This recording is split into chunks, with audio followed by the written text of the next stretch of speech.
जय माँ काली।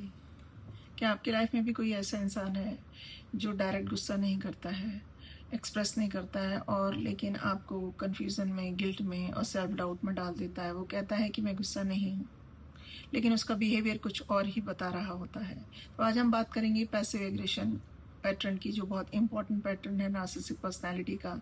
कि मान लीजिए कि आपने अपने पार्टनर की बात मानने से इनकार कर दिया कभी, तो वो पार्टनर आपके ऊपर गुस्सा नहीं करेंगे, आपको के ऊपर चिल्लाएंगे नहीं, आपसे झगड़ा नहीं करेंगे, लेकिन आपको अगले कई दिनों तक उनके ताने सुनने मिलेंगे हर छोटी छोटी बात पे। आपको उनके रिप्लाई या मैसेज का जवाब भी बहुत लेट मिलेगा, है ना।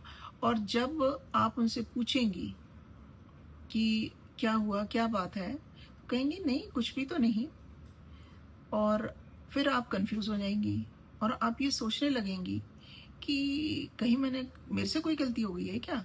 लेकिन एक्चुअल में ये उनका बिहेवियर है, और यही पैसिव एग्रेशन का एक कॉमन पैटर्न है। इसमें व्यक्ति जो होता है वो अपनी नाराजगी को व्यक्त नहीं करता, वो अपनी नाराजगी बिहेवियर के थ्रू एक्सप्रेस करता है। जैसे कि ताने मारना, इग्नोर करना, साइलेंट रेसिस्टेंस देना, सरकाज़म के द्वारा, है ना, और नखरे करना। यदि आप भी कहीं पैसिव एग्रेशन का एक्सपीरियंस कर रहे हैं तो सबसे पहले आप अपनी रियलिटी पे ट्रस्ट करना सीखिए। रियलिटी मीन्स अपने इमोशंस पे, अपने फीलिंग्स पे। जो भी आप फील करते हैं वो वैलिड है। और दूसरा, हमेशा आप ही प्रॉब्लम नहीं होते हैं। तीसरा ये है कि आप जो इनडायरेक्ट उनका बिहेवियर होता है, इनडायरेक्ट बातें जो होती हैं, उनको डिकोड करने के लिए आप डायरेक्ट उनसे कम्युनिकेशन की डिमांड कीजिए, क्लियर कम्युनिकेशन की। क्या आप मुझे बताइए कि मेरी किस बात का बुरा लगा।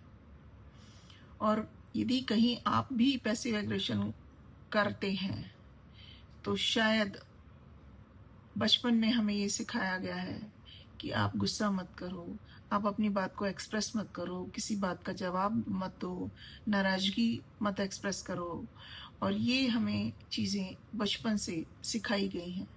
तो वो अंदर का छोटा सा प्यारा सा बच्चा, हम तो एडल्ट हो चुके हैं लेकिन अभी भी हमारे अंदर वो छोटा सा बच्चा है जिसने ये सीख लिया है कि फीलिंग को एक्सप्रेस ना करना ही सेफ है।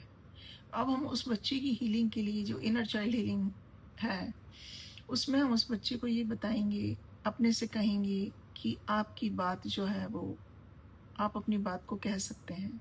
आपकी जो भी फीलिंग है, इमोशंस है, वो वैलिड है, और आपकी बात भी उतनी ही इम्पॉर्टेंट है।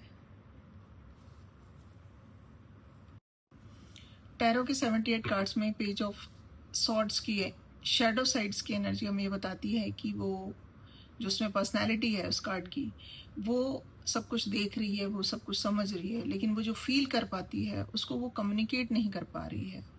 वो अंदर से हार्ट है लेकिन उसका कम्युनिकेशन क्लियर नहीं है, और इसलिए उसकी फीलिंग जो है वो शब्दों में नहीं, उसके बिहेवियर में एक्सप्रेस हो रही है।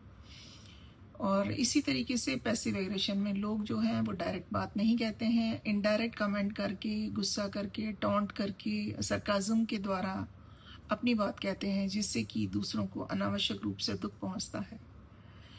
भगवत गीता के अध्याय 17 के श्लोक 15 में भगवान श्री कृष्ण जी कहते हैं कि सिर्फ सच बोलना ही काफ़ी नहीं है। हमारी वाणी ऐसी होनी चाहिए कि जो सच हो, हितकारी हो, और दूसरों को अनावश्यक रूप से दुख ना पहुंचाए। यानी हमें सत्य को विवेक और संतुलन के साथ में बोलना चाहिए। पैसिव एग्रेशन जो है, सिर्फ दूसरों को पहचानना ही हीलिंग नहीं होती, अपने कम्युनिकेशन को भी कॉन्शियस रूप से ठीक करना, वो हमारी हीलिंग होती है। हेल्दी रिलेशनशिप में लोग पनिशमेंट नहीं देते हैं, कम्युनिकेशन करते हैं, ताने नहीं मारते हैं, अपनी बात रखते हैं और दूसरों की बात भी सुनते हैं उसी तरीके से। तो पैसिव एग्रेशन में गुस्सा छुपाया जाता है, और हेल्दी रिलेशनशिप में सच को रेस्पेक्टफुली बोला जाता है।